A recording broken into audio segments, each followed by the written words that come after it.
তৃতীয় রমজানে এই পোলাও বানাইছিলাম, আর এই পোলাও দেওয়া মুরগির মাংস দেওয়া বিরিয়ানি হয়ে গেছিল। আর এই বিরিয়ানিটা খাইতে কিন্তু অসাম লাগছিল।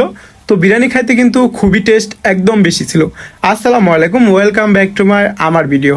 নতুন আরও একটা ভিডিওতে আপনাদের স্বাগতম। তো দেখতে পাচ্ছেন এখানে বাসমতি চাল নিয়ে নিছি। বাসমতি চাল নেওয়ার কারণ হলো আজকে একটা বিরিয়ানি বানাবো, আর আজকে বিরিয়ানি হবে মুরগি দিয়ে। মুরগির যে পাকনা লেগ পিস ছিল সেগুলো দেওয়া। মূলত আলু টালু কাটটা নিছি একটা বিরিয়ানি বানানোর জন্য, আর পেঁয়াজ কুচি করে নিলাম। তারপর কিছু কাঁচামরিচ নিয়ে নিলাম। তো এইগুলো নিয়ে চুলাপাড়ে গেছিলাম চুলাপাড়ে যায় পানি গরম দিয়েছি পোলাওয়ের জন্য। তারপর তেজপাতা আর কয়েকটা গোটা মশলা আর লবণ দিয়ে দিলাম।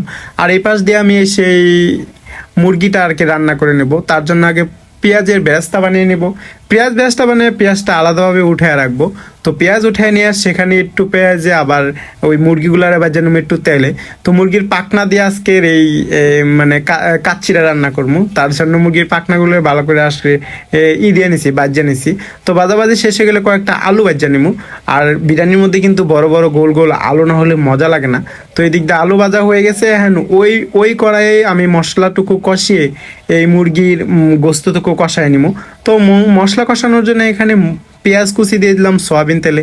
তারপর দিয়ে দিলাম পেঁয়াজ বাটা, রসুন বাটা, সব কিছু বাটা মশলা দিয়ে এটাকে একদম মশলাটাকে কষিয়ে নিব।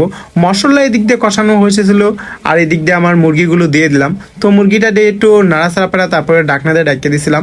তো এটা হওয়ার জন্য 10 মিনিট রাখছিলাম। 10 মিনিট পর এটা একদম হয়ে গেছে, তেল উপরে দিয়ে বাসা গেছে। যেহেতু আমার মাত্র এক পোট্টা চালের আজকে কাচ্চি বানাবো, তার জন্য এগুলোই হবে। তো এদিক দিয়ে উঠে রাখলাম। এবার ওই পাশে দেখি আমার কাচ্চির যে পানি গরম দিছিলাম সেই পানির কি অবস্থা। এদিক দিয়ে আমার পানি অলমোস্ট হয়ে গেছে। এবার কাচ্চির যে চাউলগুলো ছিল সেগুলো দিয়ে দিলাম। আর এগুলা চাউলগুলা ফুটতে শুরু করছে। এই চাউলগুলা ফুটতে একটু লেট হচ্ছিল, আমারই ভুল হয়েছে। এই চাউলগুলার আসলে একটু ভিজিয়ে রাখা দরকার ছিল। এবার এগুলোকে ছাঁকনি দিয়ে ছাঁকে নেবো। যেহেতু আমার ফুড কালার নেই, তার জন্য অর্ধেক চাল এখানে রাইখে দিব, আর অর্ধেক চাল হাঁড়িতে মানে পাতিলেই থাকবো। তারপরে এখানে যে এই পাত্রে আমি গোস্তটা রান্না করছি সেই পাত্রের নিচে আলু দিয়ে দিলাম, আর পেঁয়াজের বেরেস্তা দিয়ে দিলাম।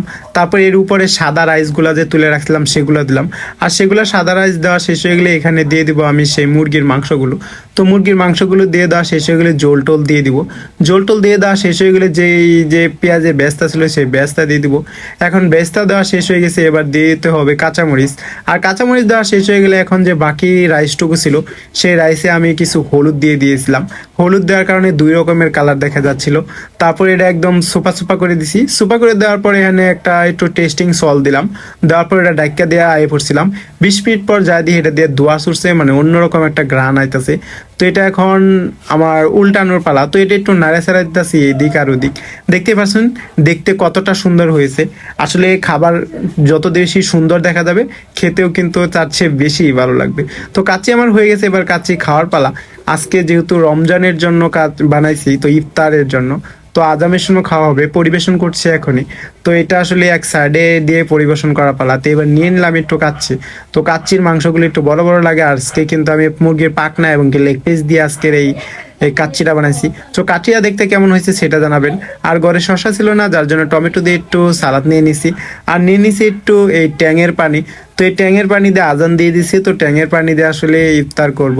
তো বিসমিল্লাহ বলে ট্যাঙের পানি নিয়ে নিলাম। তো এটা আসলে খাচ্ছিলাম। ট্যাঙের পানি খেয়ে সারাদিন যে ক্লান্ত ছিল এটা একদম অবসান হইলো। তো এবার আসলে কাচ্চি খাওয়ার পালা।